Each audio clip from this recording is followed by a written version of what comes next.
अस्सलाम वालेकुम। ये आज से हमने एक सिलसिला शुरू किया हुआ है सिंध टेक्स्ट बुक की, जो नई मैट्रिक की मैथ्स की बुक आई हुई है। तो इंशाल्लाह उसको step by step exercise by exercise जो है हम सॉल्व करते जाएंगे। और आज इसी सिलसिले की एक पहली कड़ी है और वो है एक्सरसाइज 17.1। तो इस सिलसिले की जो पहली कड़ी है वो 17.1 है एक्सरसाइज, और आज से हम इसको स्टार्ट करते हैं। चले आइए स्टार्ट करते हैं। तो क्वेश्चन नंबर 1 है हमारे पास, write the following sets in a tabular form. ये जो गिवन सेट्स हैं ये कहते हैं कि इन गिवन सेट्स को आप टेबुलर फॉर्म में लिखें। तो कुछ डिस्क्रिप्टिव फॉर्म में गिवन है और कुछ जो है बिल्डर फॉर्म में गिवन है। तो आइए स्टार्ट करते हैं। क्वेश्चन नंबर 1 सॉल्यूशन की हेडिंग डाल के मैं उनको 1 बाय 1 करके सॉल्व करूँगा। तो पहला जो सेट है, सेट ए, कहता है set of the all integers between -3 and 3। कहता है ऐसे तमाम इंटीजर्स का सेट जो -3 और +3 के दरमियान हो। तो मैंने यहाँ पे एक साइड पे सेट्स लिखे हुए हैं सेट ऑफ इंटीजर्स में, जिसको डिनोट करते हैं z के साथ, और उसमें हमारे पास जो नंबर्स होते हैं वो 0 +-1 +-2 +-3 से अप टू इन्फिनिटी तक आते हैं। डिस्क्रिप्टिव फॉर्म है सेट्स की, सेट ए की। वो ये कह रहा है कि -3 और +3 के दरमियान में हो। तो देखें, अगर मैं इस z इंटीजर के सेट को लिखता हूँ सबसे पहले, तो -3 और +3 का मतलब ये हुआ कि इनके बिटवीन। तो देखें यूँ होगा, -3 -2 -1, उसके बाद 0, फिर +1 +2 +3। तो देखिए -3 इस इंटीजर के सेट में, -3 और +3 के इन बिटवीन कौन से नंबर्स हैं हमारे पास? -2 -1 0 1 और 2। तो इसका आंसर क्या होगा? टेबुलर फॉर्म में set A will be equal to in all those number which exist between -3 and 3। तो वो कौन से हैं? देखें, -3 के बाद -2 -1 0 +1 +2। ठीक है। तो ये जो पहला क्वेश्चन है उसका पार्ट ए का आंसर हमारे पास कि set A is equal to -2 -1 0 1 and 2। इसका दूसरा पार्ट देख लेते हैं। दूसरे पार्ट में वो कहता है कि set B is equal to set of the composite numbers less than 11। तो दूसरा क्वेश्चन है इसका क्वेश्चन नंबर 1 का पार्ट बी के set of the composite numbers less than 11। तो कंपोसाइट नंबर्स क्या होते हैं, सबसे पहले ये समझ लेते हैं। ऐसे नंबर्स जिसके 2 से ज़्यादा फैक्टर्स हों, यानी आसान अल्फाज में हम ये कह सकते हैं कि ऐसा नंबर जो खुद के अलावा और 1 के अलावा बाकी नंबर से भी डिवाइड होता हो।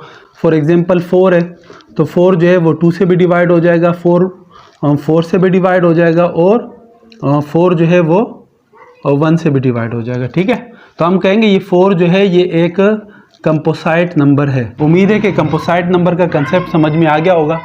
अब देखते हैं, कहता है set of the composite number less than 11। कहता है ऐसे कंपोसाइट नंबर जो 11 से कम हो। तो वो क्या हो सकते हैं हमारे पास? देखें, B set is equal to, देखें 2 कंपोसाइट नंबर नहीं है, 4 2 के टेबल में भी एग्जिस्ट करता है, 4 के टेबल में भी एग्जिस्ट करता है, और 1 के टेबल में भी आता है। तो 4 एक कंपोसाइट नंबर है। इसके अलावा 6 जो है वो भी कंपोसाइट नंबर है, 2 के टेबल में, 3 के टेबल में, 6 के टेबल में, 1 के टेबल में। अच्छा, इसके अलावा 8, इसके अलावा 9, इसके अलावा 10, और वो कह रहा है सवाल के अंदर कि 11 से लेस देन, लिहाजा हम अपने आंसर को, अपने नंबर्स को यहीं तक रखेंगे। ठीक है। इसके अलावा इसी क्वेश्चन नंबर 1 का पार्ट 3 है। इस दफ़ा इन्होंने बिल्डर फॉर्म गिवन है इनकी तरफ से। वो कहता है कि c is equal to x such that x belongs to prime number and x is greater than 5 and less than and equal to 13। यानी x जो है वो प्राइम नंबर से बिलोंग करता है, यानी x का ताल्लुक जो है वो प्राइम नंबर से है, और x की जो वैल्यू होगी वो 5 से बड़ी होगी और 13 के बराबर और 13 से छोटी होगी।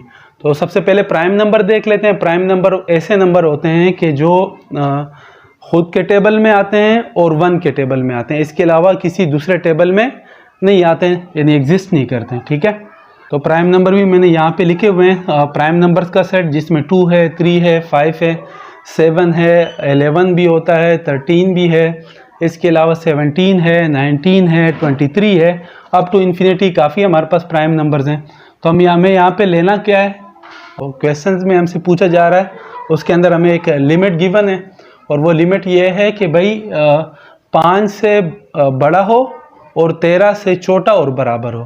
तो हम सबसे पहले प्राइम नंबर लिख लेते हैं। देखें यहाँ भी मेंशन है, सेट मैंने अलग से उनका लिखा भी है, फॉर्म में, बिल्डर फॉर्म में गिवन है कि C is equal to x such that x belongs to prime number and x is greater than 5 and less than and equal to 13। यानी x का जो ताल्लुक है वो प्राइम नंबर से है, और x की जो वैल्यू होगी जिसका हम सेट बनाने जा रहे हैं उसकी वैल्यू 5 से बड़ी होगी और 13 से छोटी और बराबर होगी, ठीक है। तो यहाँ पे अलग से मैंने प्राइम नंबर्स का सेट लिखा हुआ है। तो पहले प्राइम नंबर भी समझ लेते हैं कि प्राइम नंबर क्या होते हैं। ऐसे नंबर जो खुद और एक के अलावा किसी दूसरे नंबर से डिवाइड ना होते हों, तो ऐसे नंबर को हम प्राइम नंबर्स कहते हैं, ठीक है। तो सेट सी को भी टेबुलर फॉर्म में लिख लेते हैं। कहता है x की वैल्यू ग्रेटर देन 5 है, तो ग्रेटर देन 5 प्राइम नंबर्स क्या है हमारे पास, 7 है और 11 है और इसके अलावा 13 है, क्योंकि वो लिमिट्स बता रहा है कि भाई less than and equal to 13, ठीक है। तो ये हमारा इसका तीसरा पार्ट भी हो गया क्वेश्चन नंबर 1 का। क्वेश्चन नंबर 4 देख लेते हैं। कहता है y such that y belongs to O, O stand for in a sets odd number. कहता है कि y का ताल्लुक ओड नंबर से है और y की जो वैल्यू होगी यानी लिमिट्स गिवन है कि y ग्रेटर देन 7 है एंड लेस देन 17 है, ठीक है। तो ये हमारे पास ओड नंबर भी गिवन है, उसमें पॉजिटिव और नेगेटिव दोनों शामिल होते हैं, यानी +-1, +-3, +-5 अप टू इन्फिनिटी। तो यूँ भी लिख लेते हैं कि D।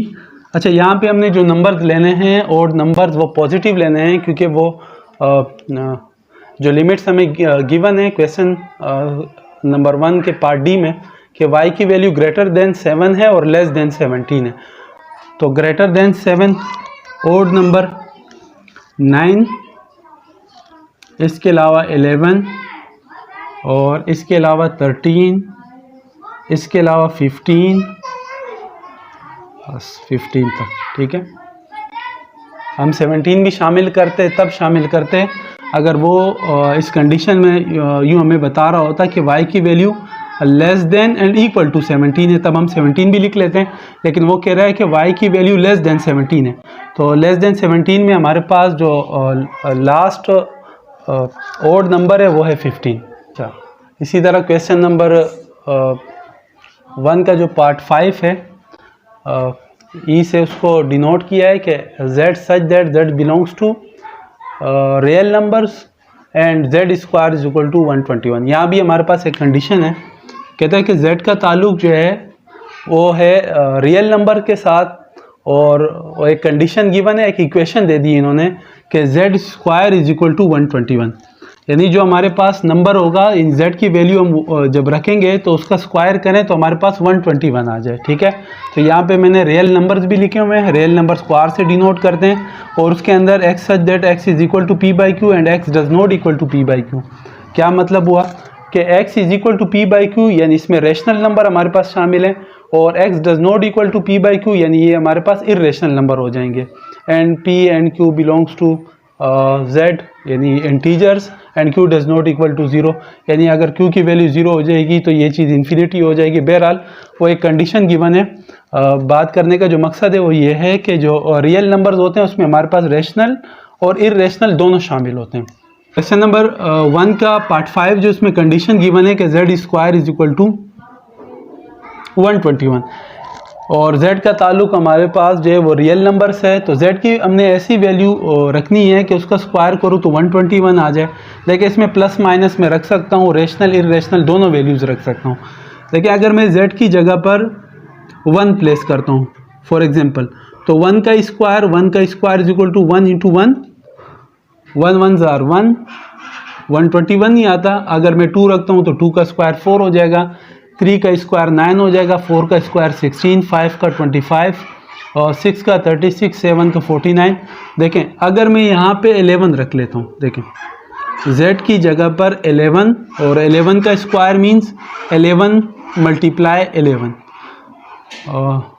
तो जब 11 को 11 से मल्टीप्लाई करेंगे देन वी विल गेट 121। ठीक है, एक तो ये हो गई, इससे हमें ये पता चला कि एक वैल्यू z की 11 है। ठीक है, दूसरी वैल्यू देखें ये मैथ्स का बेसिक अलजेब्रा में हमने सीखा है कि अगर बेस नेगेटिव हो और पावर इवन नंबर आ जाए तो नेगेटिव का साइन बेस से हम क्या कर देते हैं, ख़त्म कर देते हैं। उसकी रीज़न या उसकी वजह क्या है कि देखें फॉर एग्जांपल मेरे पास 2 का स्क्वायर है तो इसका रिजल्ट भी क्या आएगा 4, और अगर मेरे पास -2 है, -2 का स्क्वायर तो it's means -2 multiply by -2 minus minus plus and 2 2s are 4, then I will get the same result. तो अगर हम यहाँ पे माइनस के 11 रख लेते हैं तो -11 का स्क्वायर भी क्या होगा 121। तो इट्स मीन्स कि E is equal to minus के 11 और प्लस का 11। ठीक है, तो हमारे पास क्वेश्चन नंबर 1 का पार्ट 5 भी हो गया। क्वेश्चन नंबर 1 का लास्ट पार्ट है 6। देखिए यहाँ पे वो क्या कह रहा है, f एक सेट है और p such that p belongs to q, और q बेटा रेशनल नंबर होते हैं हमारे पास, तो p का ताल्लुक रेशनल नंबर से and p square is equal to -1। ये बिल्कुल same as it is question है जैसे क्वेश्चन नंबर 5 था, क्वेश्चन नंबर 1 का पार्ट 5। जिस तरह वहाँ पे हमारे पास कंडीशन थी कि z square is equal to 121, तो यहाँ पे कंडीशन है कि p square is equal to -1। ठीक है, और यहाँ पे जो p बिलोंग्स करता है वो रेशनल नंबर से बिलोंग करता है, और रेशनल नंबर ऐसे नंबर होते हैं कि जो टर्मिनेटिंग होते हैं, उनमें होल नंबर्स भी आ सकते हैं, या अगर रिपीटेड हैं तो रिकरिंग हो, तो अगर सॉरी नॉन टर्मिनेटिंग है तो रिकरिंग होते हैं यानी रिपीटेड होते हैं। ठीक है, अब मैंने यहाँ पे p स्क्वायर यानी p की ऐसी वैल्यू प्लेस करनी है कि उसका स्क्वायर करूं तो -1 आ जाए। याद रहे कि वो जो कंडीशन हमें दे रहा है, कहता है कि p belongs to rational number, यानी p का ताल्लुक रेशनल नंबर से, और रेशनल नंबर वो होते हैं कि होल नंबर भी हो सकते हैं, डेसिमल में भी हो सकते हैं, लेकिन ऐसे नंबर्स जो जिनको p बाई q की फॉर्म में लिखा जा सकता हो, जो क्या कहते हैं टर्मिनेटिंग हो, अगर टर्मिनेटिंग नहीं है तो फिर रिकरिंग हो यानी रिपीटेड हो। ठीक है, तो हमने यहाँ पे p square is equal to -1 यानी p की ऐसी वैल्यू को प्लेस करना है कि उसका अगर स्क्वायर करें तो हमारे पास -1 आ जाए। तो अगर मैं यहाँ पे प्लस का 1 लिख लेता हूँ तो 1 का स्क्वायर भी 1 आएगा, और अगर मैं यहाँ पे माइनस का 1 का स्क्वायर करता हूँ तो माइनस का 1 के स्क्वायर का भी जो रिजल्ट होगा वो +1 ही आएगा। तो यहाँ पे कोई भी हमारे पास वैल्यू ऐसी नहीं है कि जिसका मैं स्क्वायर करूँ और मेरे पास रिजल्ट जो है रेशनल नंबर में -1 आ जाए, लिहाजा इसका जो रिजल्ट होगा वो क्या होगा एम्प्टी सेट। तो f is equal to empty set. ठीक है, एम्प्टी सेट, और इसको यूँ भी लिखा जा सकता है कि f is equal to 5। Okay, thank you.